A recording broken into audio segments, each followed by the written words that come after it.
सभी को नमस्कार। आज का वीडियो हमारी एक अच्छी एग्जाम प्रिपरेशन की रणनीति में क्या-क्या स्टेप और क्या-क्या प्रोसेस होती है, उसी प्रोसेस के तहत मैं 3 से 4 वीडियो आप लोगों के लिए लेके आया हूँ, बनाऊँगा। और उसमें पहला वीडियो आपके लिए ये है पेपर एनालिसिस क्यों ज़रूरी? ये मैं मेरे एक्सपीरियंस में भी बता रहा हूँ और हाल में ही 4 या 5 भर्ती परीक्षाएँ जो हुई हैं, उनके कुछ सेलेक्टेड कैंडिडेट्स से मैंने एक एनालिसिस करवाया, मैंने उनसे बात की, पर्सनली मोबाइल पे बात की।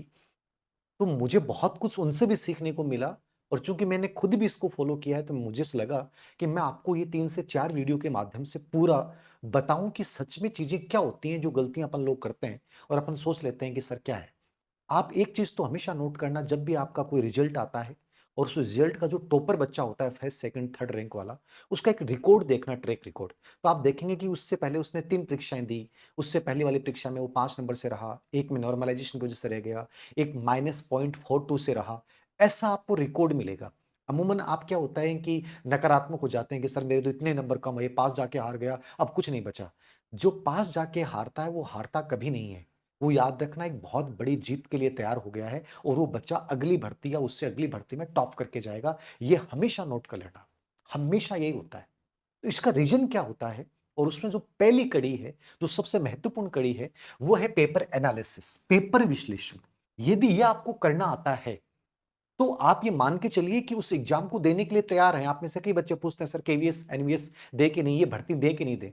अरे सबसे पहले आपको ये पता चलना चाहिए कि उस भर्ती जो दे रहे हो उसके 5 पेपर कोई भी निकाल के लेके आओ और उन 5 पेपरों को देखो। आप उन पेपरों में देखो ईमानदारी से आपको कितने क्वेश्चन आ रहे हैं बिना पढ़े, और उन प्रश्नों की भाषा को आप समझ पा रहे हैं नहीं समझ पा रहे हैं, क्या उसके अकॉर्डिंग आपके पास कंटेंट है कि नहीं है। 5 पेपर हर बच्चे को वो देने चाहिए जिस भर्ती की आप तैयारी करने जा रहे हो, और आपको अनलिमिटेड टाइम देना चाहिए उनको सॉल्व करने में। ये कहाँ दिक्कतें कहाँ रही, उससे आपके दिमाग में एक आइडियोलॉजी सेट होगी। क्या मैं सच में इस भर्ती परीक्षा के योग्य हूं? क्या मुझे इस भर्ती परीक्षा के योग्य हूं तो मुझे किस लेवल पे जाके प्रिपरेशन करनी है और मुझे किन किन चीजों की जरूरत पड़ेगी, ये सबसे पहली कड़ी होती है। तुम टीचर से पूछते हो कि सर आपको इस भर्ती की तैयारी करनी चाहिए, अरे किसी से पूछने की जरूरत नहीं, आप खुद कीजिए।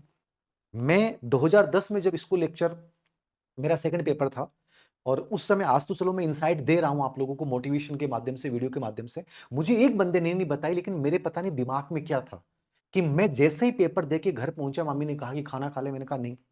मेरे इतना कीड़ा होता था कि मैं उस पेपर को लेके बैठा, 4 से 5 किताबें रखी और आंसर मिलाए, कितने परसेंट मेरे सही हुए, कितने गलत हुए, कौन से प्रश्नों में मैंने मिस्टेक की, कौन से में सिली मिस्टेक थी, कौन से में मैंने मतलब गेस गलत लगाया, ठीक है, मुझे ये प्रश्न करना चाहिए। तो मेरे दिमाग में 2-3 घंटे मुझे लगते हैं, मैं खाना नहीं खाता, सर दर्द होने लग जाता, लेकिन वो पूरी पेपर की मेरे दिमाग में स्ट्रक्चर बन जाती, मतलब उस भर्ती परीक्षा के लिए दिमाग में सेट हो जाता कि पेपर का लेवल ये था, यहां मैंने गलती की, यहां मुझे कंटेंट में ये इंप्रूवमेंट करना था।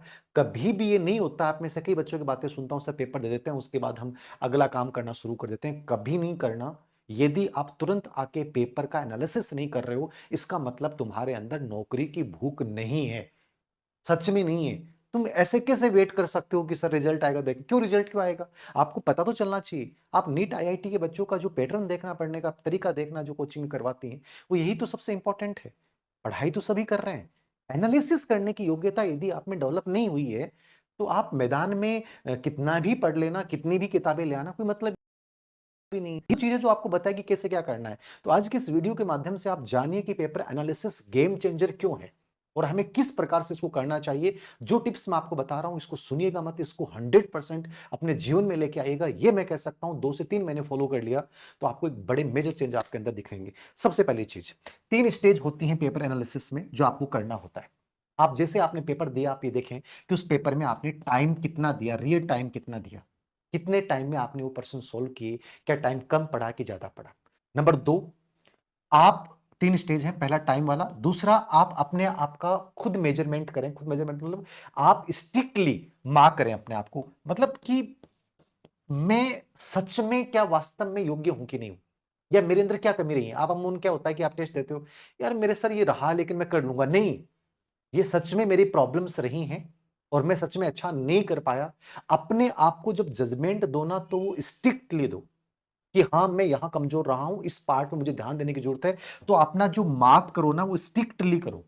ये दूसरा स्टेप है पेपर एनालिसिस में। मैंने हमेशा देखा है कि जो भी हो गया यार, गलती होगी, ठीक है, स्वीकार करो ना उनको। ऐसे थोड़ी है यार, पेपर सेटर खराब था, ये हो गया, नहीं।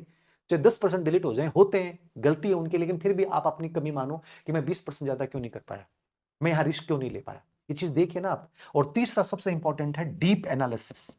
डीप एनालिसिस सबसे इंपॉर्टेंट कड़ी होती है पेपर एनालिसिस।